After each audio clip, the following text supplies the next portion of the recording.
ဒီနေ့သာသနာတော်နှစ်2560ခုကောဇာတက္ကိ1389ခုနတ်တော်လာဇန်4ရက်2019ခုနှစ်17လပိုင်း22ရက်ဗုဒ္ဓဟူးနေ့ညချမ်းခါကာလမှာဩစတြေးလျနိုင်ငံစစ်ဒနီမြို့ပါရမီဓမ္မရိပ်သာမှာဆင်ရင်ကျင်းပကြတဲ့မြန်မာနိုင်ငံမှာရောက်ရှိနေကြတဲ့ဘုရားဘာသာဝင်သူတော်စင်များစုပေါင်းပြီးတော့ဆင်ရင်ကျင်းပကြတဲ့ဓမ္မဒါနဓမ္မပူဇာတရားဝဲသဘင်မှာဒီကနေ့ညမြတ်စွာဘုရားဟောကြားတော်မူခဲ့တဲ့တရားဒေသနာတော်တို့ကိုနာယူကြည်ညိုကြဖို့ရောက်ရှိလာကြတဲ့အလုံးသောတရားဓမ္မပေါင်းသူတော်ကောင်းတို့ကိုဦးဇင်းတို့ဘယ်လိုတရားမျိုးဟောပြခြင်းလဲဆိုတော့မနေ့တုန်းကစပြီးတော့လူသိများတဲ့ထင်ရှားတဲ့နာမည်ကျော်ကြားတဲ့သုတ်တန်တရားဒေသနာတွေကိုရွေးချယ်ပြီးတော့ဟောမယ်ဆိုပြီးတော့ပြောခဲ့တယ်နော်မနေ့တုန်းကဦးဇင်းတို့တာရုခန္ဓောပမာသုတ်တန်နော်ဒီကနေ့ဟောဖို့စိတ်ကူးမိတဲ့တရားကအာတိဝိသောပမာသုတ်တန်လို့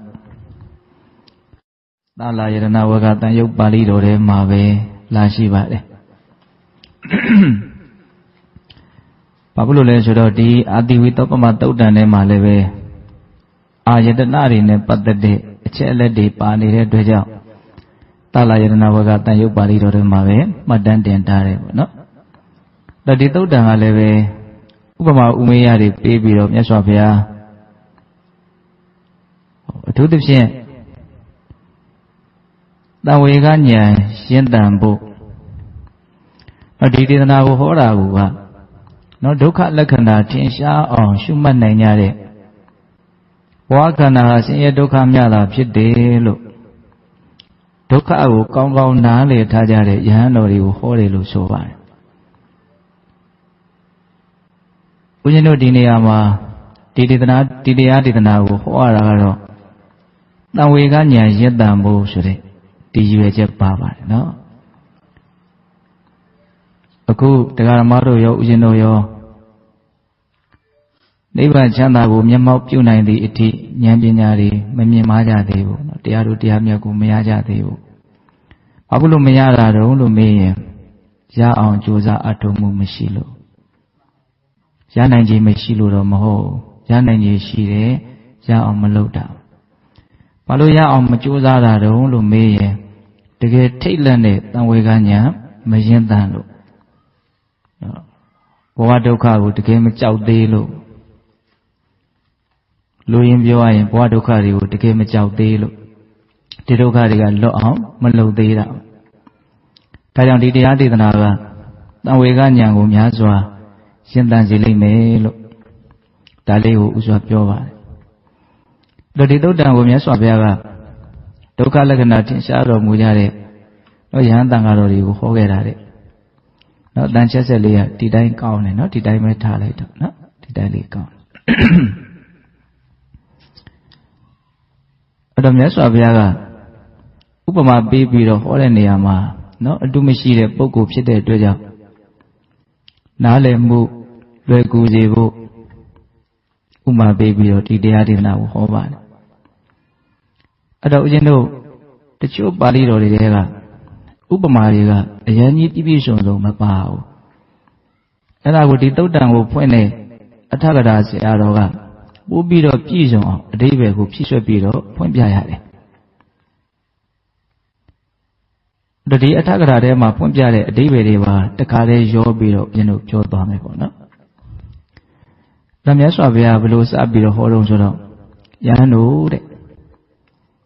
ရှားစွမှုကိုကျူးလွန်ထားတဲ့ရာဇဝသားတစ်ယောက်ဥမာစပြောတာနော်အဲ့ဒီရာဇဝသားကိုဘုရင်မင်းတရားကနော်အလွန်ဆိုးတဲ့ရာဇဝသားပဲဆိုပြီးတော့သူ့ကိုအပြစ်ပေးတဲ့အနေနဲ့ဘာလုပ်လဲဆိုတော့အလွန်အစိတ်ပြေးနဲ့ထက်တဲ့တကူရှိတဲ့လျင်နဲ့အစိတ်ရှိတဲ့ငွေကြီးလေးကောင်ကိုထိန်ချောင်ခိုင်းနေတဲ့နော်အာတိဝိတာဥက္ကတေသာဂောရဝိတာဥက္ကတေသာထက်သောတကူရှိတဲ့ Gora with a gentane associated Abdi with a Limiane associated Muilegang. Eri Muilegango Kalina Gala, Uta Bitawa Uta Bitaba, Kalina Gala, Nabitaba. Me Chimama Timuilegango Idente Beame, Chimama Yicho Beame, a stay mama, Sajuame, a Chimama Idante Siame should be two. If you beat in it, Eddie Muilegango, be light. Ada Chokanema, Eddie Yazo Dara Diniama Takarema Pumbia Dara. No Muilegango, be at a Jama leve to a Pumbia Dare. No, she don't have Bini, Sawari Soda. The Lord say Bien Mui, Muita at the Boshi. Lended the Kunin and Muira, not dependent the bed. No sit to Yare, sit Jada Kama, the Fayandu. The Sabian and William, Hai Muita, Yandu sit at a champion, like I jare. The Kakoa 7 says, show me any time you join leve. Yandu yet upshada or a Makamu, Timuidi, a guy can be Ogo, so see him as should a Sikunele, with Hayalo, so Tajamulo Yazo Tao, Timuilega, be later. Baby, Chimama, Idante, Chimama, no yame. Chimama Jitayame, Chimama, Sajuyame. At the Lord, Ujino Yado Tara, Timuilegan, Mira, Juju Yabi, Nea. The in and shadow of Absila don't so. Nayozian to Ella. Timuilegan with Chawa Mamadi. No Muilegan, the Gonga 11 per day, the Gonga Lady Patare. 11 ပတ်ထားတယ်ဆိုရင်ဒါဆွဲကြိုးတွေပါလေဝတ်ထားရတယ်လို့မျိုးသူ့စိတ်ထဲမှာထင်တယ်။နော်လက်ကောက်မှာပတ်နေတယ်ဆိုရင်လက်ကောက်ကြီးတွေဝတ်ထားတယ်လို့မျိုးသူ့စိတ်ထဲမှာထင်တယ်။ကြောက်ကိုမကြောက်ဘူး။အဲ့ဒါလိုနေလာတဲ့အခါမှာတနေ့တော့ပညာဉာဏ်ရှိတဲ့နော်မိတ်ဆွေကောင်းကပေါ်လာပြီးတော့သူ့ကိုပြောတယ်တဲ့အမောင်ယောက်ျားမင်းမသေးလို့ဘူးအသက်ရှင်လို့တယ်ချမ်းချမ်းသာသာနေလို့တယ်ဆိုလို့ရှိရင်ဒီမွေကြီးလေးကောင်အိပ်ပျော်နေတော့မှမွေကြီးလေးကောင်ကိုအသာချပြီးတော့မင်းလွတ်ရဖို့ပြေးဒီမွေကြီးလေးကောင်ဟာမင်းထင်တဲ့အတိုင်းမဟုတ်ဒီလေးကောင်တွေကတကောင်ကောင်ကစိတ်ဆိုးလို့မင်းကိုကြိုက်မယ်ဆိုလို့ရှိရင်မင်းဟာသေခြင်းလဲသေသွားနိုင်တယ်သေလောက်တဲ့ဆင်းရဲဒုက္ခကိုလည်းရှားနိုင်တယ်ဒါမင်းထင်တယ်လို့ချစ်ခင်စရာနှစ်သက်စရာကောင်းတဲ့မွေတွေမဟုတ်ဘူးအလွန်အစိတ်ပြင်းတဲ့တော့ကြမ်းထမ်းတဲ့အစိတ်ရှိတဲ့ထက်တဲ့တကူရှိတဲ့မွေတွေအဲ့လိုပြောတဲ့အခါကျတော့အဲ့ဒီလူရဲ့စကားကိုသူကယုံကြည်ပြီးတော့အဲ့ဒီမွေကြီးလေးကောင်အိပ်ပျော်နေတော့မှတောင်မွေကြီးလေးကောင်ကိုချပြီးတော့လွတ်ရကြွရကိုပြေးတယ်အဲ့လိုပြေးတယ်ဆိုတဲ့တည်င်းစကားကိုဘုရင်မင်းမြတ်ကကြားတယ်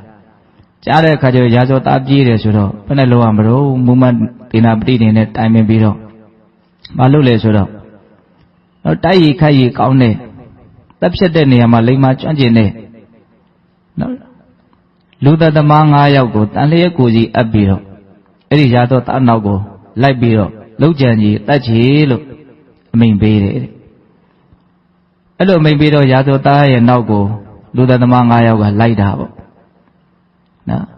အဲ့လိုလိုက်တယ်ဆိုတဲ့သတင်းသားကိုသူ့ရဲ့မိကောင်းဆွေကောင်းပညာရှိတဲ့ပုဂ္ဂိုလ်ကကြားတဲ့အခါကျတော့ဒီမွေလေးကောင်ရဲ့ဘေးကလွတ်အောင်ပြေးနေတဲ့ဒီခိုးသားကိုမင်းပေါ့ပေါ့လေးပြေးမနေနဲ့မင်းရဲ့နောက်မှာအန်ဒီရကမွေလေးကောင်နေရှိတာမဟုတ်နော်ဘုရင်မင်းမြတ်ကမင်းကိုတေးတက်ဖို့အတွက်လူသားသမား9ယောက်ကိုလက်နဲ့ကိုကြီးအပ်ပြီးတော့လွတ်လိုက်တာလည်းရှိတယ်ဒါကြောင့်မင်းတိုးပြီးတော့ကြိုးစားပြီးတော့ပြေးလို့ခိုင်းနေတယ်အဲ့ဒါနဲ့သူကြိုးစားပြီးတော့ပိုးပြီးတော့ဝရိယထုတ်ပြီးတော့ပြေးတယ်အဲ့ဒါလိုလူသားသမားကိုအဲ့ဒီရာဇဝသားကိုပြေးတယ်လွတ်နေသေးပဲလို့ဘုရင်ကကြားတဲ့ခါကျတော့ဘာထက်လို့လဲဆိုတော့ဆဋ္ဌမမြောက်သူ့ရဲ့ဒီရာဇဝသားရဲ့ငယ်တုန်းကစပေါင်းတင်ခဲ့တဲ့နော်လူယုံပေါ့နော်ငယ်ပေါင်းကြီးပေါ့အဲ့ဒီလူကိုမိသားစုအတွက်ဘာမှပူစရာမလိုမင်းကိုလည်းပဲဆုလက်များစွာပေးမယ်ဆိုပြီးတော့ငွေနဲ့သိန်းဆောင်သိန်းသွင်းဖြားရောက်ပြီးတော့သူ့ကိုတန်လေးအပ်ပြီးတော့အယုံသွင်းပြီးတော့မင်းတငယ်ချင်းကိုတတ်ခဲ့အဲ့ဒါဆိုရင်မင်းအတွက်ဆုလက်များစွာရမယ်အဲ့ဒါနဲ့ငယ်တငယ်ချင်းကတစ္ဆာဖောက်ပြီးတော့သူ့ကိုတတ်မယ်ဆိုတော့သူကလိုက်တယ်လုံးကြံမယ်ပေါ့နော်အဲ့ဒီသတင်းစကားကိုစောစောကပြောတဲ့ပညာရှိတဲ့မိကောင်းဆွေကောင်းကကြားတဲ့ခါကျတော့ရာတော်သားကိုထပ်ပြီးတော့ပြောတယ်မင်းခပ်ပေါ်ပေါ်လုံးမနေနဲ့မင်းနောက်မှာမွေလေးကောင်လည်းမကဘူး လူသားသမား9ယောက်မျှလည်းမကဘူးနောက်ထပ်မင်းရဲ့ငယ်တငယ်ချင်းမင်းရဲ့လူယုံအဲ့ဒီလူကပဲမင်းကိုတွေ့ရတင်ကြဒါမဆိုင်လှုပ်ကြံဖို့နော်ဘေးရဲ့ဆုလက်ကိုယူပြီးတော့မင်းနောက်ကိုလိုက်နေတယ်တရားမင်းတိုးပြီးတော့ကြိုးစားပြီးတော့ပြေးလို့အဲ့လိုခိုင်းနေတယ်ခိုင်းတော့ရာတော်သားကြောက်တာပေါ့မနော်မွေလေးကောင်လည်းရှိတယ်သူ့ကိုလှုပ်ကြံမဲ့နော်လူသားသမား9ယောက်လည်းရှိတယ်နော်အတွင်းလူယုံနော်ငယ်တငယ်ချင်းကလည်းသူ့ကိုလှုပ်ကြံဖို့လိုက်နေတယ်အဲ့ဒါကြောင့်မလို့သူတိုးပြီးတော့ပြေးတဲ့အခါကျတော့အားတွေ့လေဆိုတော့နော်ရွာပေါက်စာလေးတွေပါသူတွေ့တယ်တဲ့တွေ့တဲ့အခါကျတော့ငါဒီရွာကိုအမိပြုတ်ပြီးတော့ဒီရွာထဲမှာပဲပုံပြီးတော့နော်ငါနေရရင်ကောင်းမယ်ရန်သူတွေရဲ့လက်ကလွတ်အောင်အဲ့ဒါနဲ့အဲ့ဒီရွာလေးတွေကိုသူဝင်သွားပြီးတော့ရွာကိုအကဲခတ်တယ်ရွာကြည့်လိုက်တော့ရွာကအိမ်ကမများဘူးအိမ်6လုံးပဲရှိတယ်တဲ့ရွာအဲ့ဒါနဲ့ပထမတွေ့တဲ့အိမ်တွေကိုသူကြည့်တယ်သူ့အတွက်အာကိုအာသာပြုတ်ကြစားတယ်တောက်ကြဝတ်စရာဗာများရှိမလဲရန်သူတွေလာလို့ရှိရင်အမိကိုရမြန်ဖြစ်မလားဆိုတော့သူကြည့်တယ်အာမမတွေ့ရဘူးတဲ့ဟိတ်တကင်ညီဝခါယတိတုတ်စကင်ညီဝခါယတိသုံးစကင်ညီဝခါယတိအချီးဒီ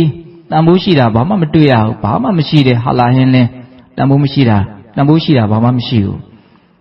အဲ့ဒါနဲ့တအိမ်ပြီးတအိမ်သူရှားလိုက်တာဘယ်အိမ်မှ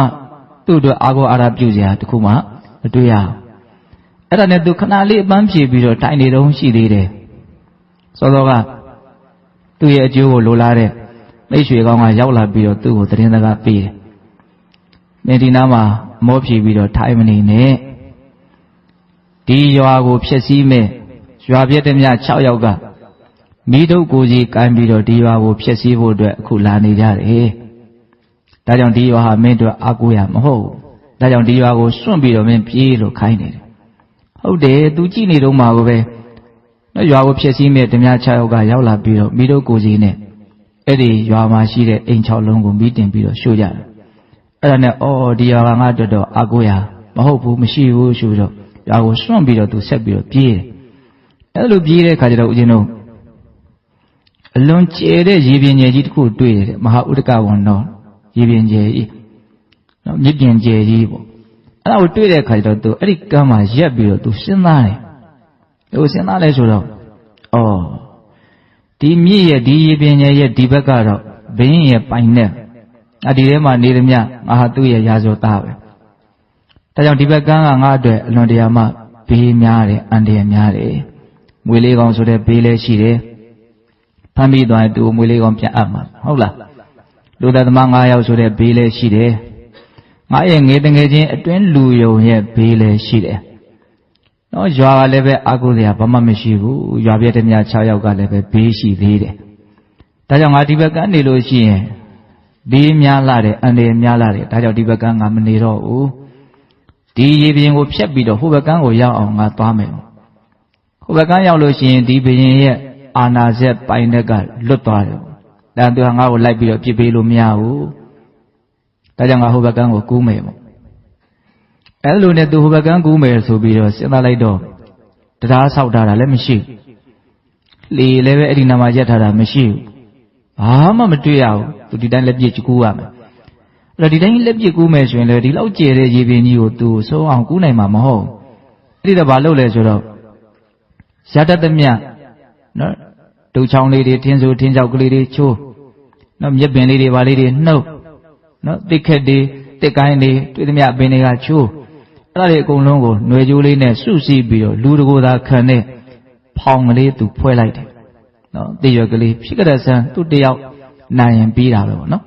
အဲ့ဒီဖောင်ကလေးဖွဲ့ပြီးတော့အဲ့ဒီဖောင်လေးရေထဲချပြီးတော့အဲ့ဒီဖောင်လေးပေါ်မှာအာရမှောက်ပြီးတော့ခြေနဲ့လက်နဲ့သူကူးသွားတယ်တဲ့ဟိုဘက်ကန်းဖောင်တောင်အကောင်းစားသူမလုံနိုင်အချိန်မရှိဘူးဟုတ်အဲ့ဒါကြောင့်မလို့သူခြေနဲ့လက်နဲ့ပဲသူကူးခတ်ပြီးတော့သွားတယ်အဲ့ဒါနဲ့ဟိုဘက်ကန်းလေးရောက်ပြီလဲဆိုရောသူဘလို့စဉ်းစားလဲဆိုတော့အဲ့ဒီဘက်ကန်းကအရေးကောင်းတဲ့တစ်ပင်တစ်ပင်ရဲ့အောက်မှာထိုင်ရင်းနဲ့အော်ငါဘေးတွေအန္တရာယ်တွေအကုန်လွတ်ခဲ့ပြီငါမှဘာအန္တရာယ်မှမရှိတော့ဘူးစိတ်ချရပြီဆိုပြီးတော့သူစိတ်ချလက်ချနေတယ်တဲ့ဒါကဦးဇင်းတို့ဥပမာပေါ့နော်ဥပမာကဇလန်းတစ်ပုဒ်လို့ဖြစ်နေတယ်ဟုတ်လားမြတ်စွာဘုရားကတော့အသေးစိတ်ဒီလောက်ကြီးတွေမပြောဘူးနော်ဘယင်မင်းတရားကလိုလို့တာအဲ့ဒါတွေမပါဘူးဒါကအထက်ကရာကဖွင့်တာသို့တော့အဲ့လိုဖွင့်ဆိုလိုက်မှအဓိပ္ပာယ်ကပုပ်ပြီးတော့ သိပ္ပလေတာပေါ့နော်မြတ်စွာဘုရားကတော့အကျဉ်းမြင့်လေးပဲဟောတယ်အကျဉ်းမြင့်ဆိုပေမဲ့လည်းတော်တော်ပြည့်စုံပါတယ်ဒါကိုဦးဇင်းတို့ဥပမာဥမေယ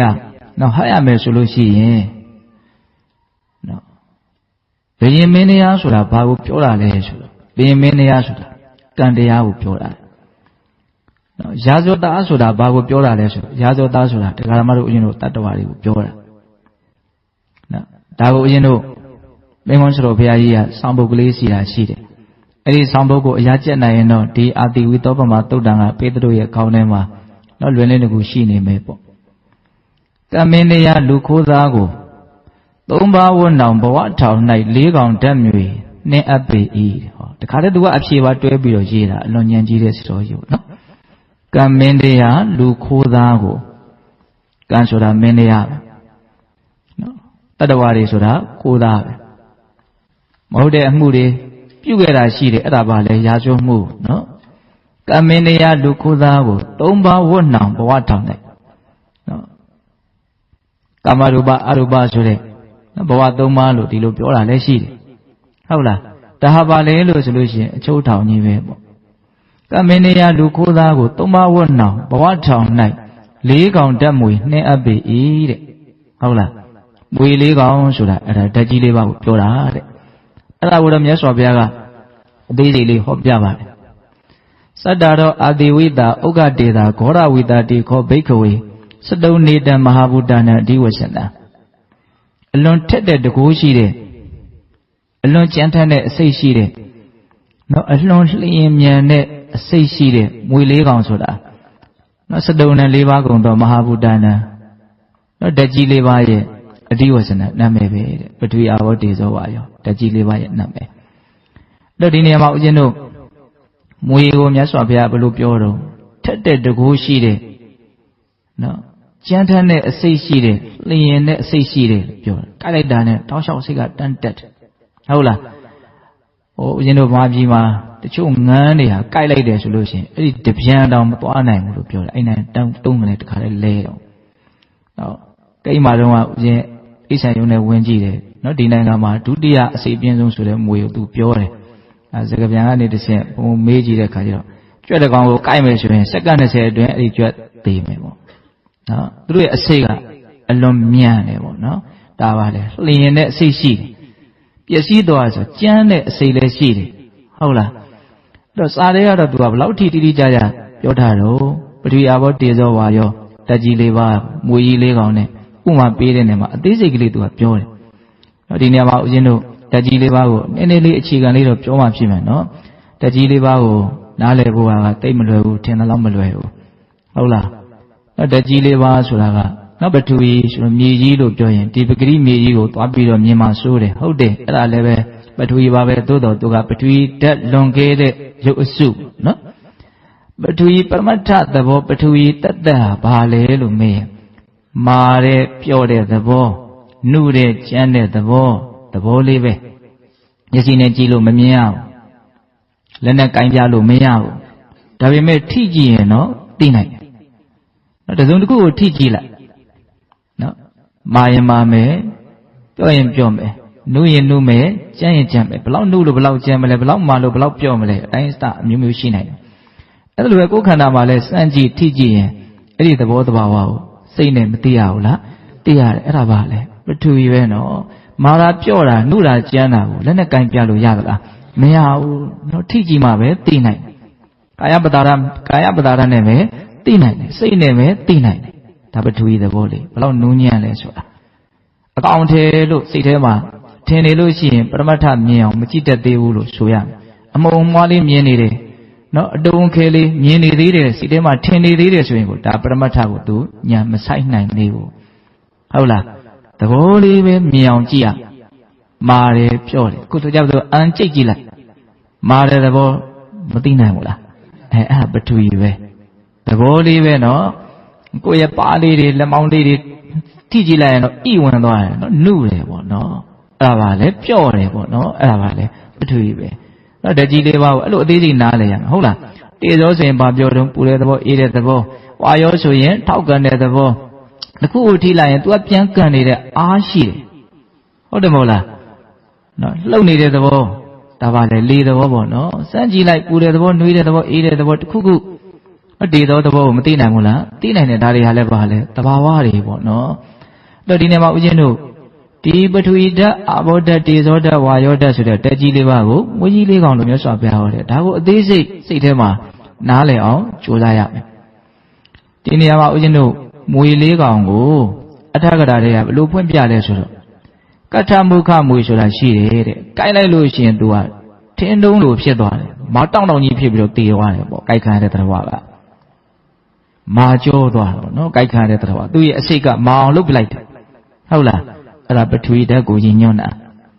တချို့တရားတွေပထဝီဓာတ်ပြက်လို့ရှိရင်သိတယ်လွန်ကဲသွားရင်လျော့နေသွားရင်အမျိုးမျိုးသောအကြောင်းကြောင့်ပထဝီဓာတ်ဖောက်ပြန်ရင်သိတာမရှိဘူးလားရှိတယ်အဲ့ဒါကထမုခမွေကိုက်တယ်လို့ဆိုရတယ်ခေတ်ဆေးပညာရတော့အမျိုးမျိုးပြောမှာပေါ့နော်တကယ်အဲ့တော့လူတယောက်သေသွားတယ်ဆိုတာဓာတ်ကြီးလေးပါးတစ်ပါးပါဖောက်ပြန်လို့သေကြရတာဟုတ်လားသေပြီးတဲ့နောက်ဖြစ်ပေါ်နေတဲ့အခြေအနေကိုအကဲခတ်ပြီးတော့ဒါဘယ်မွေကြိုက်သွားတာလဲဆိုတာကိုမှန်းလို့ရတယ်ဟုတ်လားကထမုခမွေတဲ့နောက်ဦးဇင်းတို့ပုတိမုခမွေတဲ့ကြိုက်လိုက်လို့ရှိရင်တခါတည်းပုတ်ပွားပြီးတော့အည်တဆွဲဆွဲဖြစ်ပြီးတော့သေသွားတာကြိုက်ခံတဲ့သတော်ကအဲ့ဒါကအာဘောဓာတ်ကိုရည်ညွှန်းတာအချို့ဖြစ်နေပါလေဆွဲတာရှိတယ်အသေးပြည့်စည်ပြီးတော့လေရေတွေချို့အနာတွေတစိုးစိုးနဲ့ဟုတ်လားဒါပါလေအာဘောဓာတ်ပြည့်စည်တာအာကြီးဆိုကြီးကတော့ဝင်းနေပါလေရှော့ပြီးတော့သေရတယ်ဆိုရင်ဒါအာဘောဓာတ်ပြည့်စည်တာလို့အဲ့လိုပြောပြတာလည်းရှိတယ်နော်ပုတိမုခမွေတဲ့နောက်ဦးဇင်းတို့အခိမုခမွေတဲ့ကြိုက်လိုက်လို့ရှိရင်အဲ့ဒီမွေကြိုက်ခါတဲ့တော်ဟာမီးလို့ပူလာကြည့်လောင်လာကြည့်လို့အော်ဟစ်ပြီးတော့သေရတယ်ခြောက်ပြီးတော့သေရတယ်အဲ့ဒါကဘာကိုညွှန်းတာလဲတေဇောဟာအဲ့ဒါကိုညွှန်းတာနော်တချို့တေဇောပြက်လို့သေရတာရှိတယ်နော်အဖျားတွေကြည်တယ်106 109ရောက်သေရောပေါ့ဟုတ်တယ်မဟုတ်လားအဲ့ဒါဘာပြက်တာတော့နော်တေဇောတိဟုသောအခိမုခမွေကြိုက်လို့သေရတယ်ဟုတ်လားနောက်ဦးဇင်းတို့ဘာကြံသေးတုံးတတ္ထမုခမွေတဲ့တတ္ထဆိုတာဓာပဲမပြောပေများဓာနဲ့ပိုင်းလိုက်တယ်လို့တခါတည်းပိုင်းကနေလေးကြပြီးတော့သေရတယ်အဲ့ဒါလေဓာတ်ပြက်စီးတာနော်လေဖြတ်တယ်ဆိုတာအဲ့ဒါပဲလေဟုတ်တယ်မဟုတ်လားနော်မလှုပ်ရှားနိုင်တော့ဘူးသူ့ရဲ့အစ်စ်တွေအကြောတွေဟာအကုန်လုံးဖြတ်တောက်ခံရတယ်လို့မျိုးဖြစ်ပြီးတော့တော်တော်စိတ်ဝင်စားတယ်ကောင်းတယ်နော်လက်ဖြတ်သွားရင်လက်မလှုပ်နိုင်တော့ခြေဖြတ်သွားရင်ခြေမလှုပ်နိုင်တော့ဒီကိုယ်လုံးဖြတ်ရင်ဒီကိုယ်လုံးမလှုပ်နိုင်တော့ဟုတ်ရဲ့လားအဲ့ဒါပုဂ္ဂိုလ်တ attva ဆိုတာတကယ်ရှိတာမဟုတ်လူတွေကငါဆိုပြီးတော့အယမ်းထင်နေကြတယ်ဟုတ်လားတကယ်တွေကတော့ဒီတက်ကြီးလေးပါညီမျှနေလို့ဒကာဓမ္မတို့ဦးဇင်းတို့တွေကကိုအစွမ်းရှိတယ်လို့ထင်နေတာအခုဒီလိုလေးမတ်မတ်လေးရက်ပြီးတော့ထိုင်နိုင်တယ်ဟုတ်လားပြောနိုင်တယ်ဆိုနိုင်တယ်ဆိုတာတက်ကြီးလေးပါဆိုတဲ့မွေးကြီးလေးကောင်သဘောကောင်းနေလို့တက်ကြီးလေးပါညီမျှနေစေအခိုက်အတန့်မှုတနည်းအားဖြင့်ဒီမွေးကြီးလေးကောင်ကိုထိန်းချောင်းနေတာမွေးကြီးလေးကောင်ကသဘောကောင်းနေတာမကြိုက်သေးဘူးတကောင်ကမှဟုတ်လားအဲ့တော့ကိုကလည်းသူ့ကိုခင်တွဲပြီးတော့မမောပြီးတော့နေတယ်ပေါ့နော်တကောင်ကောင်စိတ်ဆိုးလို့စိတ်တူလို့ကြိုက်ပြီဆိုတာနဲ့အဲ့ဒီမွေရင်းယောက်ျားရာဇဝတဘာဖြစ်ရမလဲသေရမယ်ပေါ့နော်မသေတော့လည်းပဲသေလောက်တဲ့ဆင်းရဲဒုက္ခကိုကျင့်ရလိမ့်မယ်အဲ့လိုပဲဦးဇင်းတို့တက်ကြီးလေးပါတဘာဘာဖောက်ပြန်ပြီဆိုတာနဲ့ဒကာဓမ္မတို့ဦးဇင်းတို့တွေဟာဘာဖြစ်ကြရမလဲသေကြရမှာနော်တကယ်လို့မသေဘူးဆိုရင်လည်းပဲသေလောက်တဲ့ဒုက္ခကိုကျင့်ရလိမ့်မယ်ဟုတ်ရဲ့လားဒါကြောင့်မွေလေးကောင်ကလည်းအမြဲတဘောကောင်းနိုင်မှာမဟုတ်ဘူးဆိုတာကိုနားလည်ဖို့လိုသလိုတက်ကြီးလေးပါးကလည်းအမြဲညီမျှနေမှာမဟုတ်ဘူးဆိုတာကိုနားလည်ဖို့လိုတယ်တစ်ချိန်ချင်းဖောက်ပြန်တဲ့အချိန်ဆိုတာရောက်လာလိမ့်မယ်ရောက်မှရောက်ပါမလားလို့တန်တရားမဖြစ်နဲ့နော်တေချာပေါက်ရောက်လာမှာဟုတ်လားအခုကမဖောက်ပြန်သေးဘူးဆိုတာမဖောက်ပြန်သေးလို့ပေါ့ဖောက်ပြန်ပြီဆိုတော့လည်းဖောက်ပြန်ပြီပေါ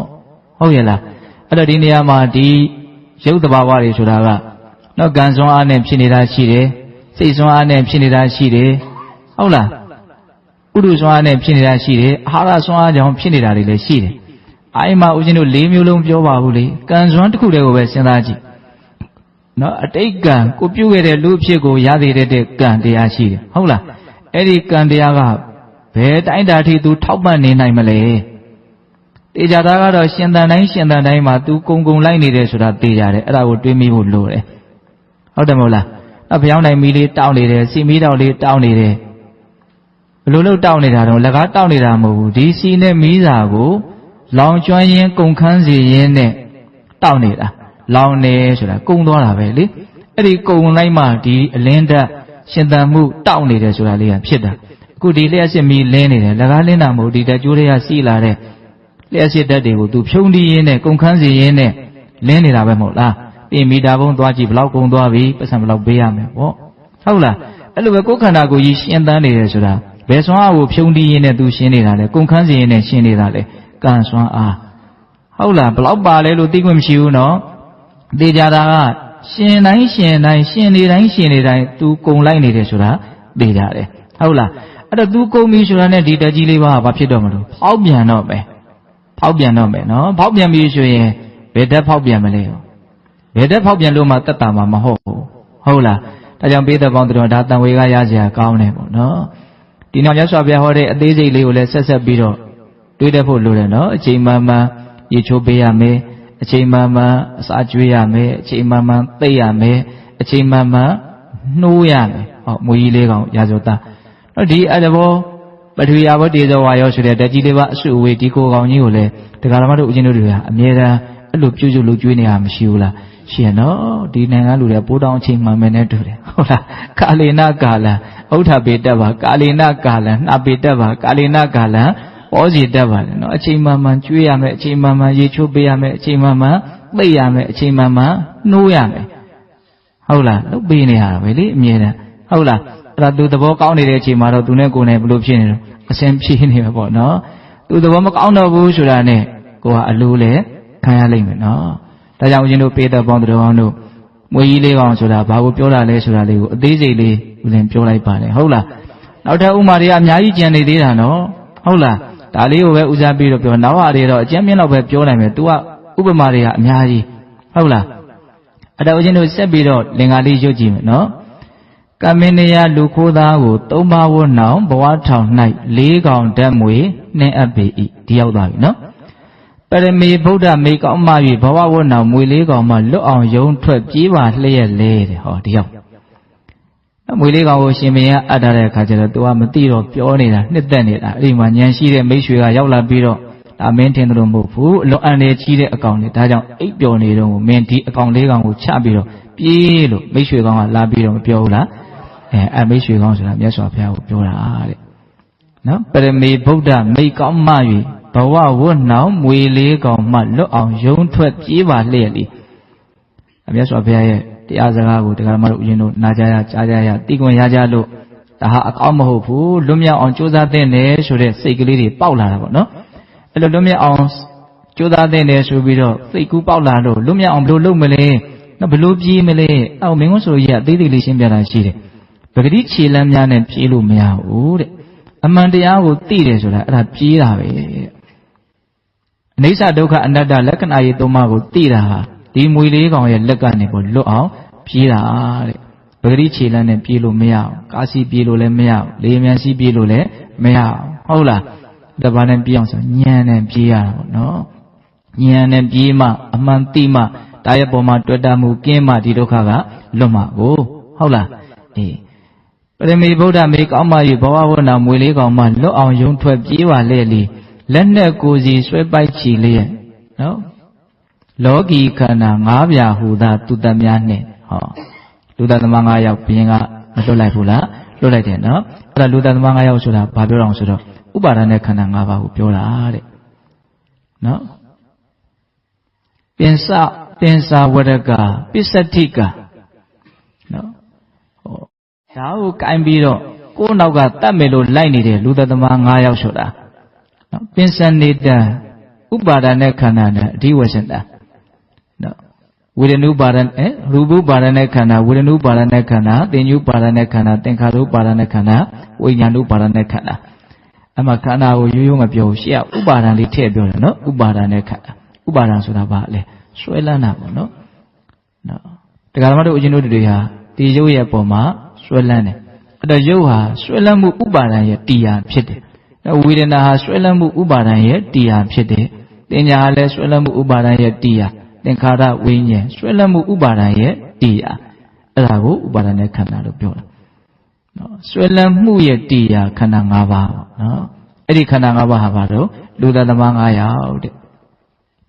အဲ့တော့ဒီနေ့မှာလူသားသမားဆိုတာနဲ့ပတ်သက်ပြီးတော့နော်ခန္ဓာရဲ့သဘာဝရသော်ဗျာခန္ဓာဝကတန်ယုတ်ပါဠိတော်ထဲမှာခန္ဓာရဲ့အကြောင်းတွေကိုအများကြီးပြောတယ်ခန္ဓာ၅ပါးနဲ့ပတ်သက်တဲ့ဒေသနာတွေပေါ့လေအဲ့မှာဒီမှာခန္ဓာဆိုတာကသူကသေလဲသေတတ်တယ်သေအောင်လဲတတ်တတ်တယ် သူ့တကယ်ကဘယ်သူမှတတ်တာမဟုတ်သူတတ်တာဒါကြောင့်သူဒီပင်လင်သေတတ်တဲ့တရားသူဒီပင်လင်အသေးတတ်တဲ့တရားလို့ဒီလိုနားလည်ရမယ်ဟုတ်လားတခြားအလားတတ်တာမဟုတ်ဘူးဟုတ်လားအသက်ခံရတာလည်းသူပဲတတ်တာလည်းသူပဲနားလည်လားမသိဘူးနော်သူကသူတတ်တယ်ဆိုတဲ့အဓိပ္ပာယ်ပေါ့နော်တတ်တာလည်းသူပဲသေတာလည်းသူပဲလည်းရုပ်ဟာဘာလို့ပျက်စီးသွားလဲပျက်စီးတဲ့သဘာဝရှိလို့ပျက်စီးတာပဲဒါပဲဘယ်သူမှလာပြီးတော့ဖျက်ဆီးတာမဟုတ်ဘူးဝေဒနာလည်းပျက်စီးသွားတယ်ဘယ်သူမှလာဖျက်ဆီးသူမရှိဘူးသူ့ရဲ့သဘာဝကိုအစဖြစ်ပြီးရင်ဖြောက်သွားတာပဲဟုတ်လားသူကိုယ်တိုင်ဒီပင်သူကိုယ်တိုင်ဒီပင်လည်းလူသားသမားလည်းဖြစ်တယ်သူကိုယ်တိုင်ဒီပင်လည်းအသက်ခံရတဲ့အရာလည်းဖြစ်တယ်လို့အဲ့လိုနားလည်မှဥပမာလေးကိုပို့ပြီးတော့သဘောကျနော်ဒါကြောင့်ရုပ်ဟာလည်းပဲအသေးတတ်တဲ့တရားဝေဒနာဟာလည်းအသေးတတ်တဲ့တရားသင်္ချာသင်္ခါရဝိညာဉ်အသေးတတ်တဲ့တရားနော်ဒါကအပေါ်ယံလေးဦးဇင်းတို့စဉ်းစားကြည့်ပေါ့လေတတ္တဝါတွေသူများတတ်လို့သေရတာတဲ့ဘယ်သူမှမတတ်ဘဲနဲ့သူ့လိုသေတာပိုများဘူးလားစဉ်းစားကြည့်နော်သူများတတ်လို့သေတယ်ဆိုတဲ့နေရာမှာလည်းပဲတကယ်စဉ်းစားကြည့်လို့ရှိရင်တတ်လို့သေရတယ်ဆိုတာတဲ့ဟုတ်လားတတ်လို့ရတယ်ဆိုတာကိုကစားသူ့ရဲ့အာနဲ့ချက်လို့မဆိုနိုင်ဘူးလားဒါတော့ဦးဇင်းစဉ်းစားကြည့်တာပေါ့နော်တော့လူတွေကတန်တုံးတန်ခဲကြီးလို့ဖြစ်မယ်တတ်လို့မရဘူးဆိုရင်ဘယ်သူမှကြောက်ရှာမလို့လေနော်ကိုကအဲ့လိုမျိုးခိုင်မာတဲ့သဘောရှိလားမရှိဘူးနော်တတ်ဖို့လည်းအလွန်လွယ်တယ်ပေါ့ဟုတ်လားအဲ့တော့မခိုင်မာမှုကအဓိကလက်သေးတရားခံဆိုတာမထင်ရှားဘူးလားထင်ရှားရနော်ဒါကြောင့်ဒုက္ခတစုံတရားရောက်ပြီဆိုလို့ရှိရင်လူတွေကဒုက္ခပေးတဲ့အရာကိုပဲအပြစ်မြင်ကြတာပေါ့နော်ဒါကြောင့်ဒုက္ခရောက်ရတယ်လို့ထင်တာအမှန်ကဒုက္ခပေးလို့ရတယ်ဆိုတာကိုကစအဲ့ဒါအပြစ်ကြီးပဲတကယ်တမ်းကဒီတိတွေးနိုင်ဖို့လိုမယ်လို့အရင်ထင်တယ်နော်ဟုတ်တယ်မဟုတ်လားတတ်လို့သေရတယ်ဆိုတာမှာတတ်တဲ့လူကိုပဲလူတွေကနော်အပြစ်တင်ကြတာပေါ့နော်တတ်လို့ရတယ်ဒီဟာကောစမခိုင်ပါဘူးဆွေးကြောင့်ပစ္စည်းတစ်ခုကိုဖျက်ဆီးလို့ရတယ်ဒီပစ္စည်းကိုကစဖျက်ဆီးလို့မရအောင် तू အဲ့ဒီအည်အသွေးမရှိလို့ပေါ့ဟုတ်တယ်မဟုတ်လားအေးဒါကြောင့်အဲ့ဒီစကားလေးတွေကဒီဥပါဒณะခန္ဓာ၅ပါးဟာလူတသမ9ယောက်လို့ပြောတာလေးကိုပိုသဘောကျအောင်ကြည်ကြပြန့်ပြန့်ဦးဇင်းတွေးမိတာလေးကိုပြောပြတယ်နော်ဒါကြောင့်ဦးဇင်းတို့ဒုတိယဥမာရောက်သွားပြီနော်လင်္ကာလေးကိုယုံရင်းနဲ့သွားလို့ရှိရင်လင်္ကာလေးပါပေးတဲ့တို့နော်မှတ်မိပြီးသားဖြစ်သွားမယ်နော်ကမင်းနေရလူခိုးသားကိုသုံးပါးဝန်းတော်ဘဝထောင်၌လေးကောင်တက်မွေနှင်းအပ်ပေ၏ပရမေဗုဒ္ဓမိကောင်းမှ၍ဘဝဝန်းတော်မွေလေးကောင်မှလွတ်အောင်ယုံထွက်ပြေးဝလျက်လေး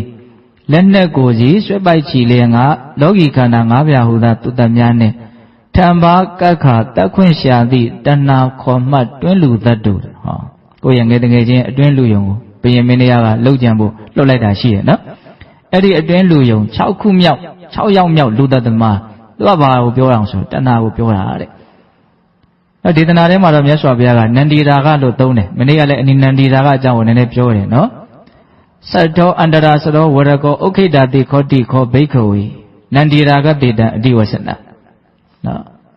သတ္တောအန္တရာစရောနော်6ယောက်မြောက်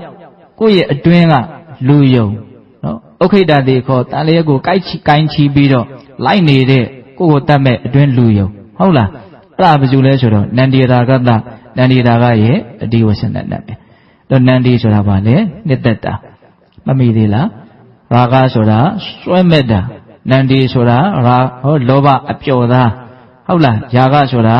လောဘအပြင်းသားလို့မနေ့ကပြောရနော်တေကိုကောက်ရင်လောဘရတယ်တဏှာအတူတူပါပဲဟုတ်လားအဲ့ဒီတဏှာလောဘကိုမြတ်စွာဘုရား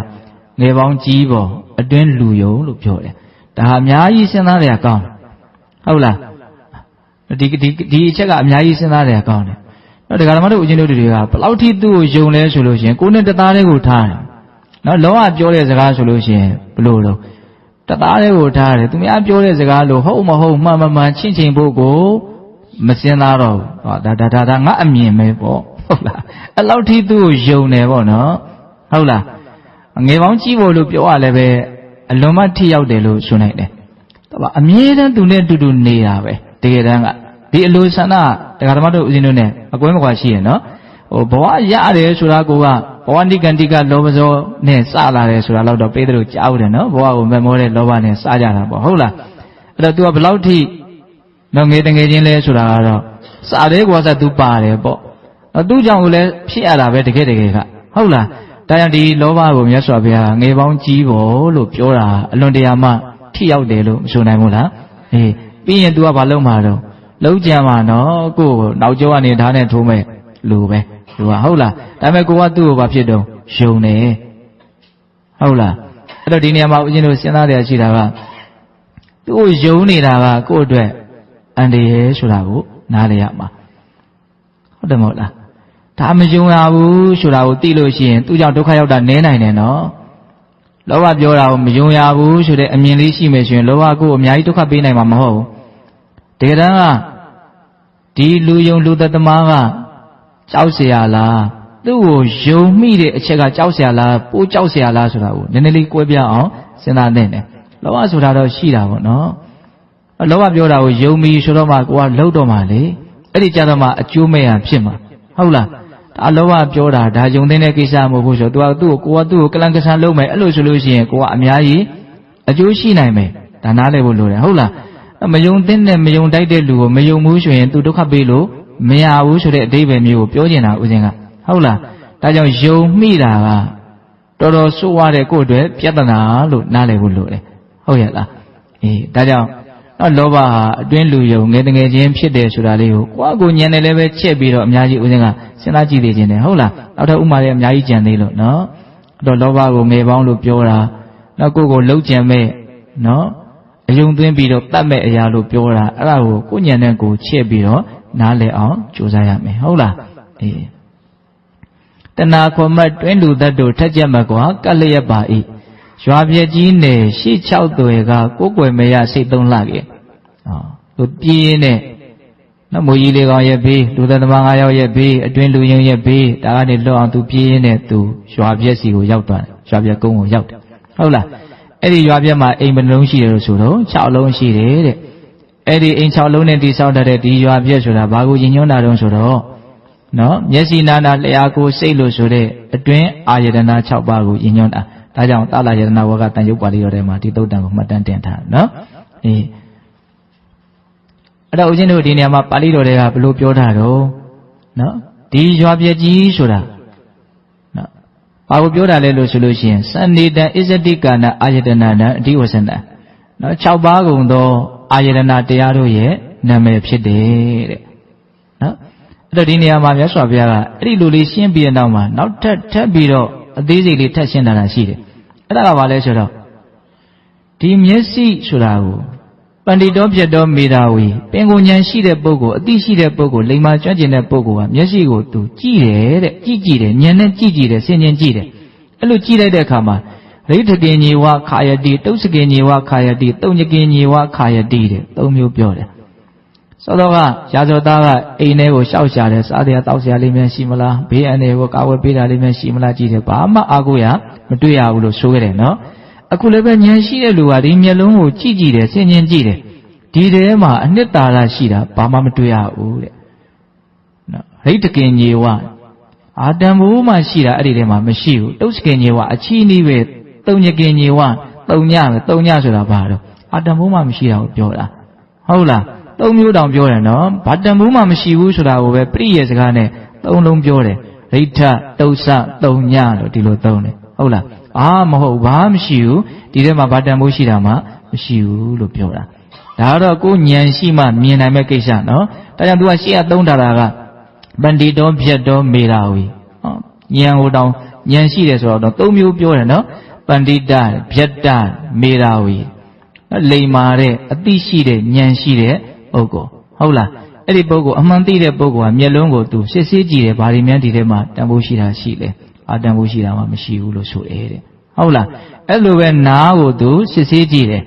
ဒီလိုပဲဘာတန်ဖိုးရှိတာမှမတွေ့ရဘူးမျက်စိနာနာလျှာကိုယ်စိတ်ခန္ဓာကိုယ်တစ်ခုလုံးကိုဉာဏ်နဲ့တကယ်စစ်စစ်ဝေဖန်တဲ့အခါမှာတန်ဖိုးရှိတာမှမတွေ့ရဘူးလို့ဆိုတယ်တန်ဖိုးရှိတယ်လို့ကိုယ်စိတ်ထဲမှာထင်နေသေးရင်ပန္တိတဖြတ်တမေတာဝီမဖြစ်သေးဘူးဆိုတဲ့အဓိပ္ပာယ်ပေါ့နော်ဉာဏ်မရှိသေးဘူးဆိုတဲ့အဓိပ္ပာယ်ကိုယ်စိတ်ထဲမှာနော်ဇဝေဇဝါဝူရဝါဒဖြစ်နေတယ်ပေါ့နော်မရှိတာကိုအရှိလို့မဟုတ်တာကိုအဟုတ်လုပ်ပြီးတော့နော်ထင်မှားနေတဲ့သဘောရှိနေတယ်ဆိုတာကိုနားလည်ကြမှာဟုတ်လားဒါကြောင့်တကယ်မှန်မှန်ကန်ကန်သိတဲ့ဉာဏ်ပညာနဲ့ရှာမယ်ဆိုရင်မျက်စိနာနာလျှာကိုယ်စိတ်မှာဘာနှစ်သာရမှမရှိဘူးဆိုတာကိုသိနိုင်တယ်ဒါကိုရည်ညွှန်းတယ်နော်ဒါဦးဇင်းတို့ဆက်ပြီးတော့သွားမယ်နော်ရွာပြည့်ကြီးနယ်ရှေ့6တဲကကိုယ်ွယ်မရစိတ်3လခဲ့အားကိုးရမရှိဘူးပေါ့နော် ဒါပြတတနောက်ဆက်ပွားသည့်6ပါးအာယတနာတောင်းကြလာခဲ့တယ်နော်ရွာကိုဖြည့်ဆည်းမဲ့မိတင်ရှုမဲ့မိတို့ကိုကြီးကိုင်းပြီးတော့လာတဲ့ရွာပြတမကြီး6ယောက်ရှိတယ်ဟုတ်လားသောရဂါမကာတကတိခောဘိက္ခဝေဘာဟိဒနာအာယတနာနံအဓိဝရှနာရွာကိုဖြည့်မဲ့တမကြီးဆိုတာနော်အပြင်ဘက်မှာရှိနေတဲ့အာယုံ6ပါးသုံးဖို့ဘာဟိဒယတနာ6ပါးရဲ့နာမည်တဲ့နော်ယူပါယုံတတ္တယုံခန္ဓာယုံရတ္တယုံဘုဒ္ဓဘာယုံဓမ္မယုံသိရနော်ဘေးတို့အလုံးသိတယ်အဲ့ဒီမှာမြတ်စွာဘုရားဘယ်လိုလေးဟောပြတော့နော်အသေးစိတ်ကလေးဦးဇင်ပြောရင်လည်းအဲ့ဒီမှာဟုတ်လားစက္ခုဘိက္ခဝေဟိညတိမနာပါမနာပေနရူပနော်မနာပါမနာပေနရူပနှစ်သက်ဖွယ်ကောင်းတဲ့နှစ်သက်ဖွယ်မကောင်းတဲ့ဒီအစင်းဆိုတဲ့ယူပါယုံကစက္ခုကိုနှိပ်စက်တယ်ဖြစ်စည်းတယ်တဲ့ဟောပြောုံလေးဟာနော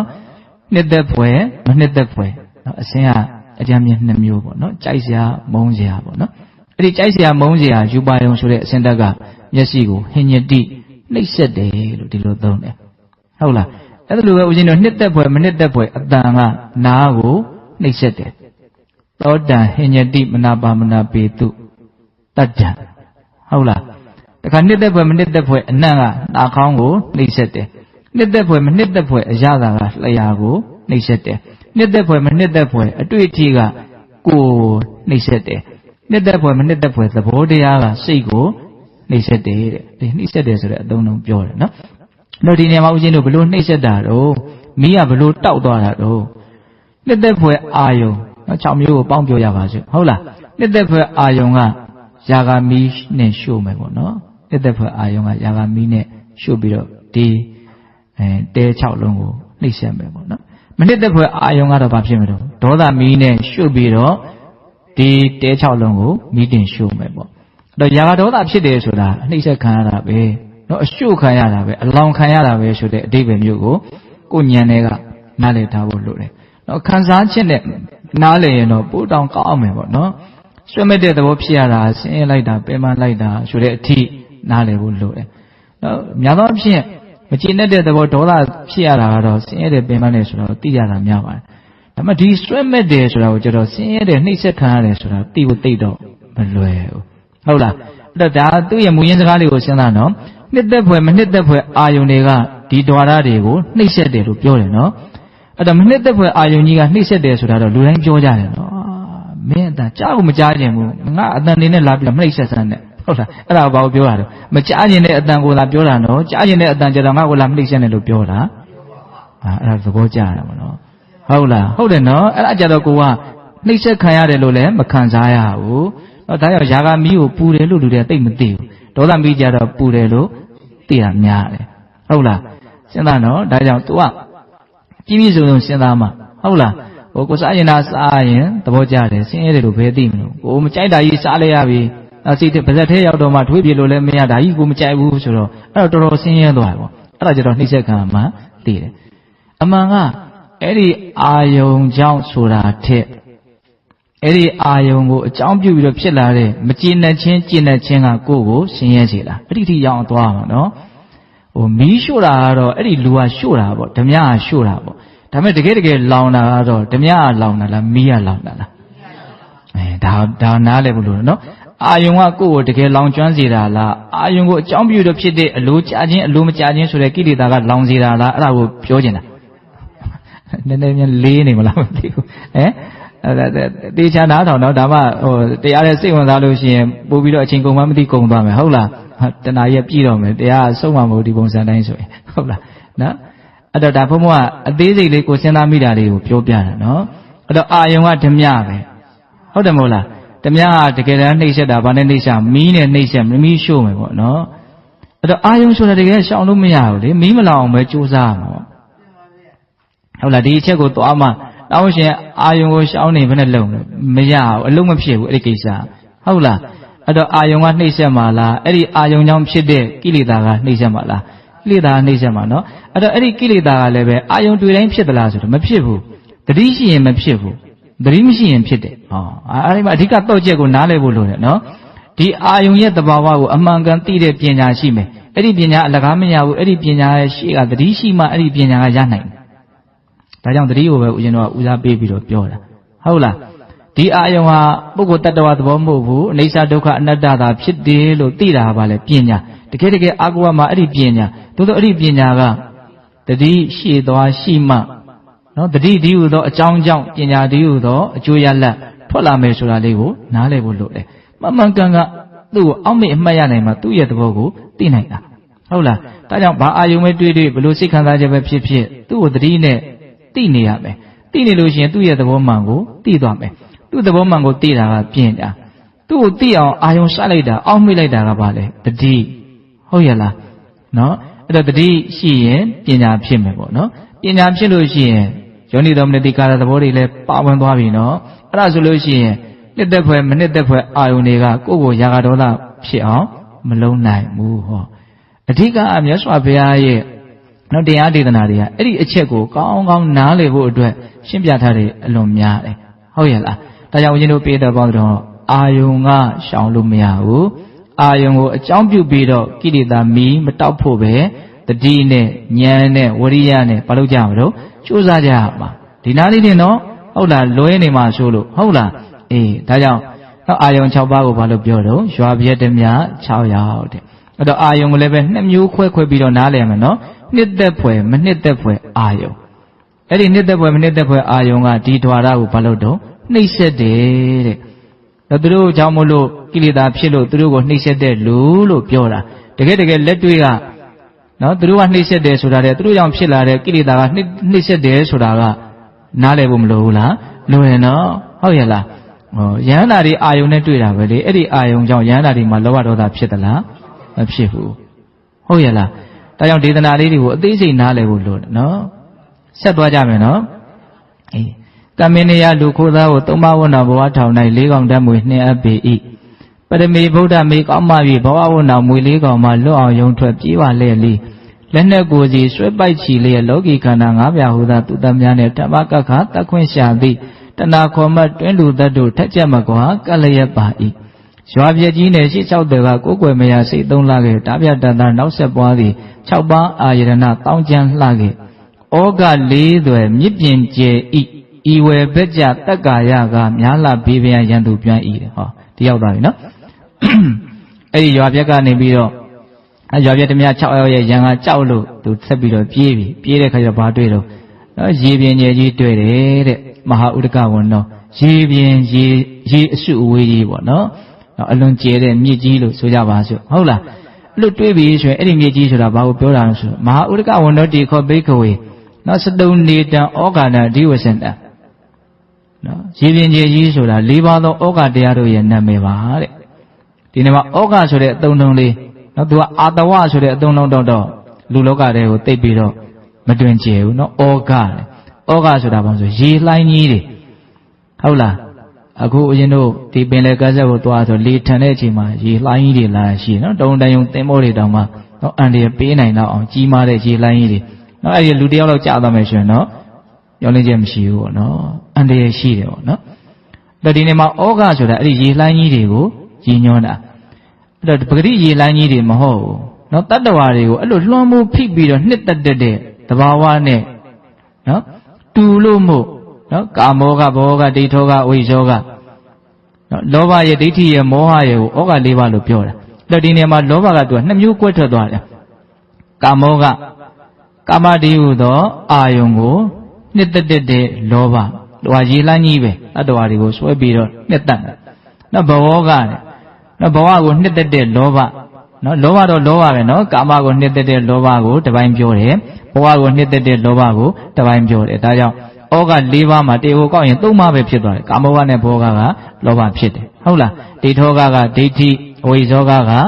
မောဟနော်အဲ့ဒီဩဃ၄ပါးကိုဒီနေရာမှာဘာလို့ပြောတော့ရေပြင်ကျဲကြီးလို့ပြောတယ်တဲ့အဲ့တော့ဦးဇင်းတို့နော်ရေဆိုတာဖြတ်သွားပြီဆိုတာနဲ့မလွဲမသွေဟိုဘက်ကန်းနဲ့ဒီဘက်ကန်းဆိုတာတော့ဖြစ်သွားတော့တာပဲဟုတ်တယ်မဟုတ်လားရေကန်ကြီးဆိုရင်လည်းဟေးဟိုဘက်ကန်းသွားမလားနော်ဒီဘက်ကန်းကလားမင်းဘယ်ရလဲပြောစရာတော့ဖြစ်သွားပြီနော်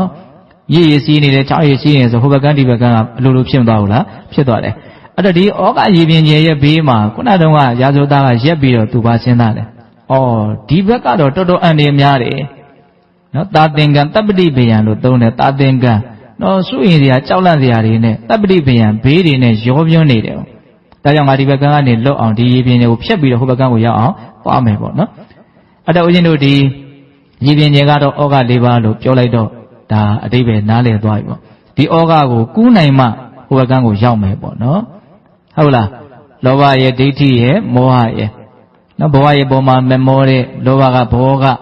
ကာမရဲ့ပုံမှာမမောတဲ့လောဘကကာမောကသူတို့လောဘလိုပဲပေါင်းပြောလိုက်တာပေါ့နော်ပြီးတော့ထင်ရှားဖြစ်နေတဲ့ဒီယုတ်ဒီနဲ့ဒီသဘာဝတရားကိုပုဂ္ဂိုလ်တ attva လို့ငါလို့သူလို့ထင်မှမှားနေတဲ့ဒိဋ္ဌိဟုတ်လားသစ္စာလေးပါးကိုထွထွင်းပြီးတော့မသိတဲ့အဝိဇ္ဇာမောဟဟုတ်လားဘဝခန္ဓာရဲ့အကြောင်းကိုမှန်မှန်ကန်ကန်မသိတဲ့မောဟလည်းအရှင်းမျိုးမျိုးရှိရနော်ဟုတ်လားအဲ့ဒီလောဘရဲ့ဒိဋ္ဌိရဲ့မောဟရဲ့မကုန်ခန်းသေးသေး၍ဒကာဓမ္မတို့အကျဉ်းတို့တွေကပါလဲဒီဘကံဆိုတဲ့နေရာမှာနေရမယ်အန္တရာယ်ရှိတဲ့နေရာအဲ့လိုဆိုရင်ဒီဘကံဟာပါလေဟောဒါလေးကိုလည်းမြတ်စွာဘုရားဝေဖန်ပြတယ်နော်ဩရိမန္တိရံအာသင်္ကတပ္ပတိဗယံတိခောဘိက္ခဝေတက္ကာယတေတံဒီဝဆန္ဒတက္ကာယလို့သုံးတယ်မနေ့ကလည်းပဲဩရိမန္တိရံဒီဘကံလို့ပြောနော်မနေ့ကပြောတဲ့ဒီဘကံအဓိပ္ပာယ်တစ်မျိုးနော်မနေ့ကပြောတဲ့ဒီဘကံကပါလဲခန္ဓာ၅ပါးပေါ့နော်ဒီခန္ဓာကြီးယရှိနာနာလျှာကိုယ်စိတ်ဆိုတဲ့အတွင်းအာနာ6ပါးအခုပြောတဲ့ဒီဘကံဆိုတာကြတော့အဲ့ဒါတော့ तू ကမကတော့ဘူးနော်တာသင်္ကံတပ္ပတိဗယံဘေးချမ်းတဲ့တကွာဖြစ်တဲ့ကြောင်းရစရာကောင်းတဲ့နော်ဒီဘကံဆိုတာဘာကိုပြောတော့ဆိုတက္ကာယတတက္ကာယတရားရဲ့အဓိဝဆန္ဒနာမည်ပဲတဲ့တက္ကာယဆိုတဲ့အသုံးလုံးလေးတက္ကာယဒိဋ္ဌိဟောဒိဋ္ဌိနဲ့တွဲပြီးတော့ရှုမှတ်ကြရှိရနော်ဒီမှာတော့တက္ကာယတယ်မြတ်စွာဘုရားပြောတက္ကာယဆိုတာဘာလဲထင်ရှားဖြစ်နေတဲ့အစုအဝေးပဲဟုတ်လားရုပ်ကိုရည်ညွှန်းတာမဟုတ်ဘူးအားလုံးကိုရည်ညွှန်းတယ်နော်တကာယဟုတ်လားတထင်ရှားဖြစ်နေတဲ့ကာယဆိုတာအစုအဝေးအပေါင်းအစုနော်ရုပ်အစုနာအစုအကုန်လုံးပဲဟုတ်လားအဲ့တော့တက္ကာယနော်ဒိဋ္ဌိဆိုတာဘာပြောတာလဲတက္ကာဒိဋ္ဌိကြောင့်လည်းဒီမျိုးဖြစ်သွားတယ်နော်အဲ့ဒီထင်ရှားဖြစ်နေတဲ့ယုံနာအစုကိုဘာလို့ထင်လို့ပုဂ္ဂိုလ်တ attva လို့ထင်နေတာဟုတ်လားဒါကိုတက္ကာယဒိဋ္ဌိဒီမှာတော့ဒိဋ္ဌိမပါဘူးနော်တက္ကာယလို့ပြောတယ်အဲ့တော့ဘေးဗျံများတဲ့ဒီဘကံဆိုတာဘာကိုပြောတာတော့တက္ကာယကိုပြောတာတဲ့အဲ့လိုဆိုလို့ရှိရင်ဦးဇင်းတို့ဘေးဗျံမရှိတဲ့ဘေးကင်းတဲ့ဟိုဘကံပြောဖို့လိုလာနော်ပါရိမန္တိရခေမအပ္ပတိဗယံတိခောဘိက္ခဝေနိဗ္ဗာန်တေတံဒီဝဆန္ဒနော်ဘေးရန်ကင်းတဲ့ကြောက်စရာမရှိတဲ့ဟိုဘကံဆိုတာဘာကိုပြောတာတော့နိဗ္ဗာန်ချမ်းသာကိုပြောတာတဲ့တို့ကြတော့ဦးဇင်းတို့အများကြီးပြောတတ်တော့ဘူးပေါ့နော်နိဗ္ဗာန်ချမ်းသာလို့ပဲဒီလိုပဲမှတ်ပေါ့ဟုတ်လားအဲ့တော့ဆက်ပြီးတော့ပြောစရာကရှိနေသေးတယ်အဲ့ဒါကဘာလဲဆိုတော့အဲ့ဒီရာဇဝသားကဟိုဘကံရောက်မှဘေးကင်းမယ်ဆိုတာနားလေတော့ဟိုဘကံကိုကူးဖို့သူကြည့်တဲ့အခါမှာလှေလည်းမရှိဘူးတရားလည်းမရှိဘူးအဲ့တော့သူ့တကူစားခိုင်မဲ့နော်တည်ရကလေးတွေတက်ခက်ကလေးတွေမြက်လေးတွေထင်းစုထင်းကြောင်ရသမျှချိုးပြီးတော့တကူစားပါလေတဲ့ဖောင်လေးဖွဲ့ရတယ်လို့ပြောရင်နော်အဲ့ဒီဖောင်ဆိုတာဘာလဲတဲ့အဲ့ဒါကိုမြတ်စွာဘုရားရှင်းပြတယ်ကုံလန္တိခောဘိက္ခဝေအရိယတေတံအထင်ကိကတမကတအဓိဝဆန္ဒနော်ဖောင်ဆိုတာမဂ္ဂင်၈ပါးရဲ့နာမည်ပဲတဲ့အလွန်ကောင်းတယ်နော်ဥမာဥမေယဟုတ်ရဲ့လားဒါကြောင့်လည်းနာမည်ကြီးတာပဲဒီတရားဒေသနာတွေကနော်အရန်ပြည့်စုံတယ်ပေါ့တခုတခုပြောမယ်ဆိုရင်အများကြီးပြောစရာရှိတယ်ပေါ့နော်ဖောင်ဆိုတာမဂ္ဂင်၈ပါးရဲ့နာမည်အဲ့ဒါမဂ္ဂင်၈ပါးကိုဦးဇင်းတို့အချင်းချုပ်ကလေးပြောရမယ်ဆိုရင်တမာဒိဋ္ဌိကိုပဲပြောဖို့ရှိတယ်ပေါ့အဲကြောင့်လဲတမာဒိဋ္ဌိဖြစ်ရင်ကျန်တဲ့မဂ္ဂင်9ပါးကအလိုလိုဖြစ်လာမှာမဟုတ်လို့ဒီလိုပြောရမယ်တမာဒိဋ္ဌိဆိုတာဘာလဲမှန်ကန်တဲ့အမြင်ပေါ့နော်မှန်ကန်တဲ့အမြင်ဆိုတာပုဂ္ဂိုလ်တ attva မဟုတ်ဘူးသဘာဝတရားတွေဖြစ်နေတာလို့အခြေခံသိရမယ်ဖန်ဆင်းထားလို့ဖြစ်တာမဟုတ်ဘူးအကြောင်းပဲဖြစ်တာမဟုတ်ဘူးအကြောင်းကျိုးသဘာဝတရားတွေလို့သိရမယ်နော်ဒီယုတ်ဒီနဲ့ဒီအကြောင်းဒီကျိုးဒီသဘာဝတရားတွေဖြစ်ပြီးရင်မရှိတော့တဲ့သဘောတွေဖြစ်เสียအကြောင်းရှိတဲ့ကြောင့်ထက်ဖြစ်နေတဲ့သဘောတွေဖြစ်ပြီးရင်လည်းတလက်ဆက်ပြောက်ွယ်လိုက်နေတဲ့သဘောတွေလို့အနိစ္စချက်ကိုသိရမယ်ပြီးရင်အထွတ်ထိပ်တမာဒိဋ္ဌိကိုပြောရင်ဘာပြောလို့သစ္စာလေးပါးကိုသိရမယ်ပေါ့ဟုတ်လားအဲ့ဒီတမာဒိဋ္ဌိအမြင်မှန်ရှိလို့ရှိရင်တမာသင်္ကပ္ပအတွေ့အကြံမှန်ပဲတမာဝါစာတမာကမ္မတာတမာအာဇီဝသီလမဂ္ဂင်၃ပါးအလိုလိုဖြစ်တယ်ဟုတ်လားတမာဝါယမတမာတိတမာသမာဓိတမာတိမဂ္ဂင်၃ပါးလည်းအလိုလိုဖြစ်တယ်ဒါအောင်မင်းကုန်းဆရာဘုရားကြီးကဘယ်လိုဥမာပေးတော့ယထာတွဲကြီး၈တွဲမှာခေါင်းတွဲကိုသာပုံမှန်ခုံမောင်းနေပါစေတဲ့နောက်တွဲ9တွဲဟာအလိုလိုပါလာလိမ့်မယ်ဒါကဦးဇင်းတို့နော်မဟာဝကတန်ယုတ်ပါဠိတော်ထဲမှာလာတဲ့မဂ္ဂတန်ယုတ်ထဲမှာလာတဲ့ဒေသနာတွေကိုအခြေခံပြီးတော့ဆိုကြီးကပြောပြတာနော်အဲ့တော့ဦးဇင်းတို့ဟိုဘကံကိုကူးနိုင်ဖို့အတွက်နော်အထောက်အကူပြုရမယ်ဒီနေ့အဖြစ်အာကိုအာရပြုရမယ်ဖောင်ဆိုတာဘာကိုပြောတာတော့မဂ္ဂင်၈ပါးအဲ့တော့ဒီနေ့မှာစကားဆက်ပြီးလို့တခုပြောကြရှိတာကတကယ်လို့ဒီရာဇဝသားကဒီဖောင်ကလေးနဲ့သူကူးသွားပြီဟုတ်လား ခုတော်လို့ဟိုဘက်ကန်းရောက်သွားပြီဆိုရင်ဒီဖောင်ကိုဘယ်လိုထားမလဲဘယ်လိုလုပ်မလဲရည်ရဲပဲထားခဲ့ရမှာနော်ဖောင်ကြီးကငါတို့အရင်ကျေးဇူးများဆိုဖောင်ကြီးကိုရွက်သွားပြီးတော့ယူသွားမယ်လို့ထင်လားဖောင်ကိုတောင်မှယူသွားဖို့စိတ်မကူဘူးပေါ့နော်ဒါမျိုးဆိုဖျက်ပေးတဲ့ဥမာပဲဒါကလည်းဟုတ်လားဆိုလိုတာကဒီသူတော်ကောင်းတရားမဂ်ခင်၈ပါးကိုတောင်မဆွဲလန်းရဘူးလို့ပြောတာခုဘကန်းကိုအရောက်ပို့တဲ့ဒုက္ခကိုငြိမ်းစေတဲ့ဒီသူတော်ကောင်းတရားကိုတောင်မဆွဲလန်းရဘူးလို့ပြောထားတာအကုသိုလ်ဆိုတာကိုတော့မပြောတော့နဲ့ဟုတ်လားအဲ့တော့မြတ်စွာဘုရားရဲ့ဒေသနာဆိုတာအစွဲကင်းဖို့ပဲတကယ်တမ်းကနော်အဲ့တော့ဒီမဂ်ခင်၈ပါးကိုတောင်မဆွဲလန်းရဘူးဆိုမှတော့ကျန်တာဆိုတာတော့မပြောတော့နဲ့ဆိုတာလေးလေဒါကြားပြပြောပြတာနော်အဲ့ဒါဖောင်ဆိုတာမဂ်ခင်၈ပါးရဲ့နာမည်အဲ့လိုဆိုရင်ဦးဇင်းကနောက်ထပ်ပြောကြဦးဇင်းတို့ဘာကျန်နေတော့ဒီဖောင်လေးပေါ်မှာသူအာရမောက်ပြီးတော့ခြေနဲ့လက်နဲ့ကူးတယ်ဆိုတာကြံသေးတယ်ဟုတ်လားအဲ့တော့ခြေနဲ့လက်နဲ့ကူးတယ်ဆိုတာဘာပြောအောင်ဆိုဝရိယကိုပြောတာတဲ့ဟောမဂ်ခင်၈ပါးနိလန်းနေတော့တည်တယ်ကျိုးစားအထုမှုမရှိဘူးဆိုရင်နော်ဒီဖောင်ကဟိုဘက်ကန်းကိုပို့မှာမဟုတ်ဘူးအဲ့တော့ဒီဟာတမ္မာဝါယမဆိုပြီးတော့မဂ်ခင်၈ပါးထဲမှာအင်္ဂါစိတ်ပိုင်းတစ်ခုအနေနဲ့ပါပြီးသားနော်ဘာကြောင့်ထပ်ပြီးတော့ဒီခြေလက်နဲ့ကူးခတ်တဲ့ဟာဝရိယလို့ထပ်ဟောရတယ်လေအရင်ကြီးစဉ်းစားကြရကောင်းဟုတ်တယ်မို့လားမဂ်ခင်၈ပါးထဲမှာတမ္မာဝါယမမပါဘူးလားပါတယ်နော်အခုထပ်ပြီးတော့ခြေနဲ့လက်နဲ့ကူးခတ်တာဟာဝရိယဖြစ်တယ်လို့မြတ်စွာဘုရားကိုယ်တော်နဲ့ထပ်ဟောတာဟုတ်လားဟောခြေနဲ့လက်နဲ့ကူးခတ်တယ်ဆိုတာနော်ဝိရိယရမ္ပတ္တအဓိဝဆန္ဒကျိုးစားအထုံးမှုဝိရိယတရားရဲ့နာမည်ဖြစ်တယ်တတ္တဟဋ္ဌိနဝပါရိနဝနော်ဝါယမောတိခောဘိက္ခဝေဝိရိယရမ္ပတ္တေတံအဓိဝဆန္ဒနော်ခြေတို့လက်တွေနဲ့နော်ကုခတ်ပြီးတော့အထုတ်တယ်ဆိုတာအဲ့ဒါဘာပြောတာတော့ဝိရိယကိုပြောတာတဲ့ဒါဝိရိယကသူကတော်တော်အရေးပါတဲ့အရာရောက်တယ်ဆိုတဲ့အဓိပ္ပာယ်ကိုနားလည်မှုဖြစ်စေခြင်းလို့ဒါလေးကိုဦးဇင်းကနည်းနည်းလေးပြောပြတာဟုတ်လားအဲ့ဒီ7ပါးထဲမှာတမ္မာဝါယမပါဘူးလားပါတယ်နော်ဘာလို့ထပ်ပြီးတော့ဒီဝိရိယဓမ္မဆိုတဲ့ကိစ္စထပ်လာရတယ်လေကျိုးကိုကြိုးစားရမယ်ဆိုတာကိုနားလည်ဖို့ပြောပြတာဟုတ်လားအဲ့တော့နောက်ဆုံးဦးဇင်းတို့ဒီလိုကုခတ်သွားရင်းနဲ့နော်ထလေဥဒ္ဒါတော်တိနော်ကြီးကုန်းထက်မှာဟိုဘကန်းမှာရောက်သွားပြီတီးသွားပြီအဲ့လိုဆိုလို့ရှင်သူဘေးကင်းသွားပြီပေါ့နော်အဲ့ဒီပုဂ္ဂိုလ်ဆိုတာဘာကိုပြောတာလဲဆိုတော့အရဟတောဣတံအဓိဝဆနာယဟနာပုဂ္ဂိုလ်ကိုပြောတာလေဟိုဘကန်းရောက်တယ်ဆိုတာဘာကိုပြောတာတော့ယဟနာပုဂ္ဂိုလ်ကိုပြောတာနော်သူကဩဃ၄ပါးကိုကုခတ်နိုင်သွားပြီဆိုတော့ယဟနာဖြစ်သွားပြီပေါ့နော်အနေကူရမှာတော့မဂ်ခင်၈ပါးဖောင်ကိုစီးပြီးတော့နော်ခြေလက်ဝိရိယဆိုတဲ့ကြိုးစားအထုမှုနဲ့ကူရမှာတော့ကြိုးစားအထုမှုမပါလို့ကတော့မရဘူးဟုတ်ရဲ့လားအဲ့တော့ဦးဇင်းတို့ပိဿပေါင်းသူတော်အောင်တို့နော်ဒီဒေသနာကနိဗ္ဗာန်ရောက်သွားပြီယဟနာဖြစ်သွားပြီဆိုတာဆုံးသွားပြီပေါ့ဟုတ်လားအဲ့တော့သူရဲ့အဓိကရည်ရွယ်ချက်မြတ်စွာဘုရားဟောတာကနော်ဖွင့်ဆိုတာတွေကိုကြည့်ရတဲ့အခါပါတွေ့အောင်ဆိုတော့ဒုက္ခလက္ခဏာထင်ရှားကြတဲ့ယဟန်တော်တွေကိုဒီဒေသနာကိုဟောတယ်လို့ဆိုတာပေါ့နော်အဲ့တော့ဦးဇင်းတို့ဒီဒေသနာထဲမှာပါတဲ့ဥမာတွေအကြောင်းအရာတိုင်းဟာကိုဉာဏ်ရှိတယ်လို့အကျဉ်းတုံးအချက်တွင်ပြီးတော့စဉ်းစားနားလည်လို့မရဘူးလားရတယ်နော်အထူးသဖြင့်တော့ဦးဇင်းတွေးမိတာလေးပေါ့နော်တွေးစီချင်တာလေးပြောချင်တာကပါလေဒီမွေကြီးလေးကောင်ဆိုတာလေးကိုစဉ်းစားသိချင်တယ်နော်မွေကြီးလေးကောင်ဟာအမြဲသဘောကောင်းမှာမဟုတ်ဘူးဆိုတဲ့အချက်ပေါ့ဓာတ်ကြီးလေးပါဟာအမြဲညီမျှနေမှာမဟုတ်ဘူးဆိုတဲ့အချက်ပေါ့ဟုတ်လားအသက်အရွယ်ရလာတာနဲ့ကံစွမ်းအားကလည်းနည်းလာမယ်ဆိုတာသိကြတယ်လေအမြဲတမ်းတောက်လောင်းနေမှာတော့ကြာတော့နည်းမှာပေါ့ဟုတ်တယ်မဟုတ်လားပြီးတော့ဦးဇင်းတို့ရုပ်ပိုင်းဆိုင်ရာအနေထားကြည့်မယ်ဆိုလို့ရှိရင်လည်းပဲစက်ပစ္စည်းတစ်ခုနဲ့ကပ်ပြီးတော့ကြည့်လေကြားလာလေးပါလေတော့အည်သွေးကြားလေပေါ့အိုလာဟောင်းလာပြီဆိုတော့ချွေရင်ချက်တွေများလာတော့နော်ဓာတ်လေးပါဖောက်ပြန်မှုမရောက်ခင်မှာကိုပဲနော်အသုံးကျလာတဲ့အနေအထားကြောင့်ကိုပဲချွေရင်ချက်တွေများပြီးတော့ဒုက္ခများလာတာကိုမရှိနိုင်ဘူးလားရှိဟန်နော်ဘာကြောင့်ပဲဖြစ်ဒီဒေသနာနဲ့ညှိမယ်ဆိုရင်တော့ဒါဓာတ်ကြီးလေးပါဖောက်ပြန်တာပေါ့နော်တဘာဘာဖောက်ပြန်တယ်ဟုတ်လားအဲ့လိုဖောက်ပြန်ပြီဆိုလို့ရှိရင်မွေလေးကောင်တစ်ကောင်ကောင်စိတ်ဆိုးလို့ကိုက်ပြီဆိုတာနဲ့ဒုက္ခကြီးကျယ်ရောက်ရမယ်အဲ့တော့ဒီအခွင့်အရေးလေးဒီကောင်းကောင်းမွန်မွန်နေနိုင်ထိုင်နိုင်ပြောနိုင်ဆိုနိုင်လုံးနိုင်ကိုင်နိုင်တဲ့ဒီအခြေအနေလေးကအမြဲရနိုင်မှာမဟုတ်ဘူးဆိုတာလေးကိုရောက်အောင်စဉ်းစားသိနေတာဟုတ်လားဒါကြောင့်သူတော်ကောင်းတရားဆိုတာက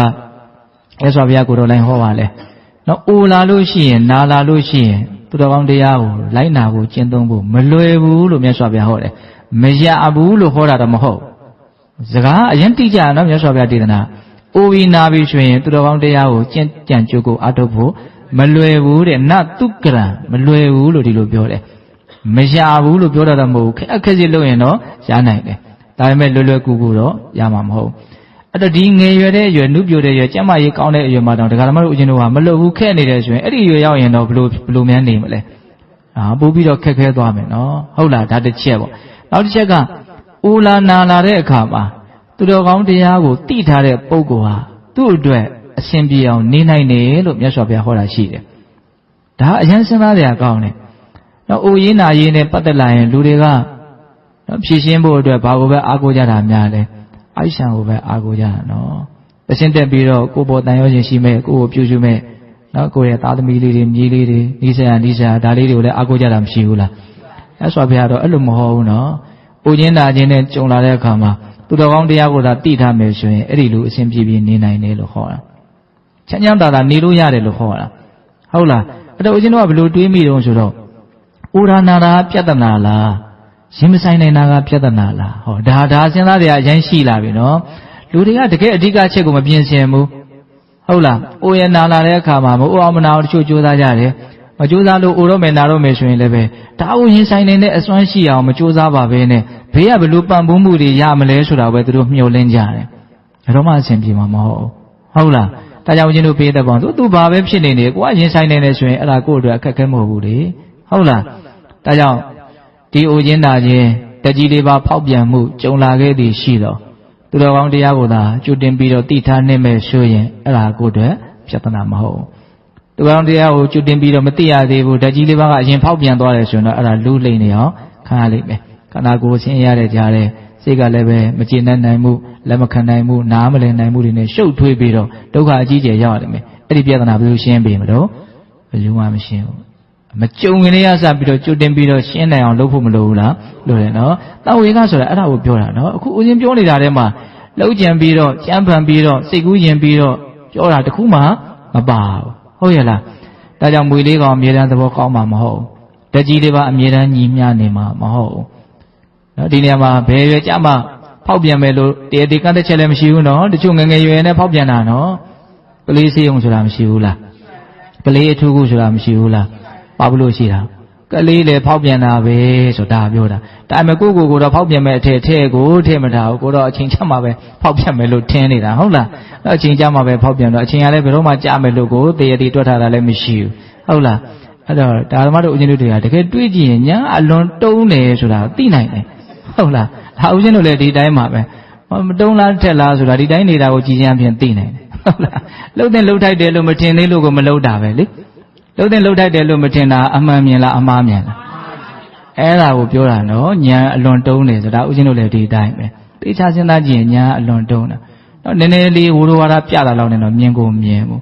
ဟုတ်လားတကယ်ကိုဒီနေ့ရှားရှားပြလာပြီဆိုတော့မ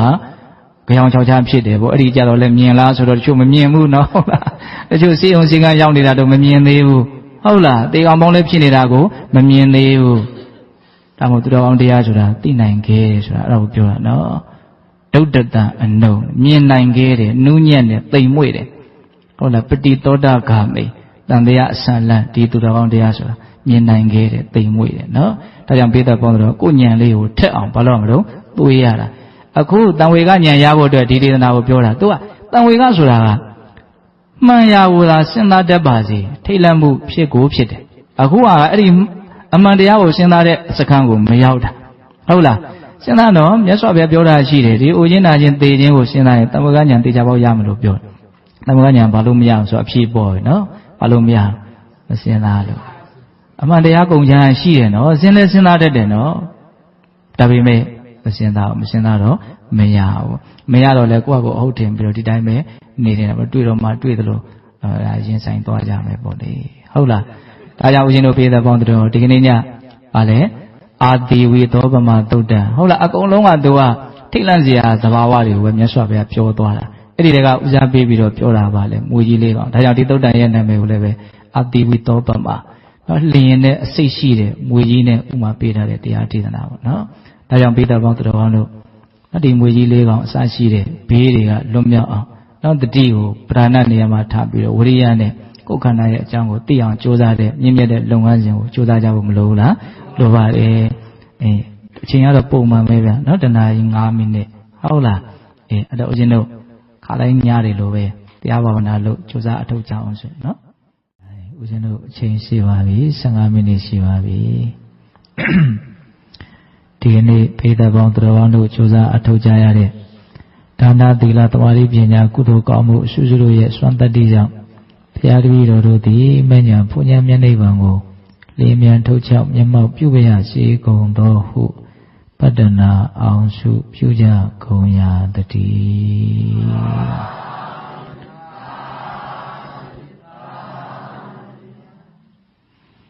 ခိုင်အလုံးဆုတောင်းကြအမြတ်ဝေကြရအောင်နော်အရှင်ဘုရားဘုရားတပည့်တော်တို့သည်ယနေ့ယခု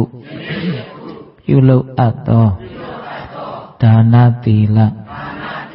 သမာဓိပညာကုသိုလ်ကောင်းမှုအစုစုတို့ကြောင့်မဉ္ဇဉ်ဘုရားမျက်နှိပ်ပံကိုလင်းမြန်ထုတ်ချောက်မျက်မှောက်ပြုအပ်ပါလို၏အရှင်ဘုရားဤကောင်းမှုဤကုသိုလ်တို့ဤဖို့ဝါကကိုအသက်ထင်ရှားရှိမရှိဖြစ်ကုန်သောဘိုးဘွားမိဘရွှေမျိုးသားချင်းတို့အားအစထား၍30ဘုံရှင်လီကုန်သောတတ္တဝအနန္တတို့အားထတ်တူထက်မြတ်ပေးဝေငှပါ၏အမြရကြ၍ကိုယ်စိတ်နှဖျားကျမ်းမာချမ်းသာကြသည်ဖြစ်ကြပါစေသောအားလုံးကြာကြာသမျှအမြအမြအမြယူတော်မူကြပါကုန်လောသာဓုသာဓုသာဓုအားလုံးကြာကြာသမျှအမြအမြအမြယူတော်မူကြပါကုန်လောသာဓုသာဓုသာဓုအားလုံးကြာကြာသမျှအမြအမြအမြယူတော်မူကြပါကုန်လောသာဓုသာဓုသာဓုအားလုံးကိုယ်စိတ်နှဖျားကျမ်းမာချမ်းသာကြပါစေ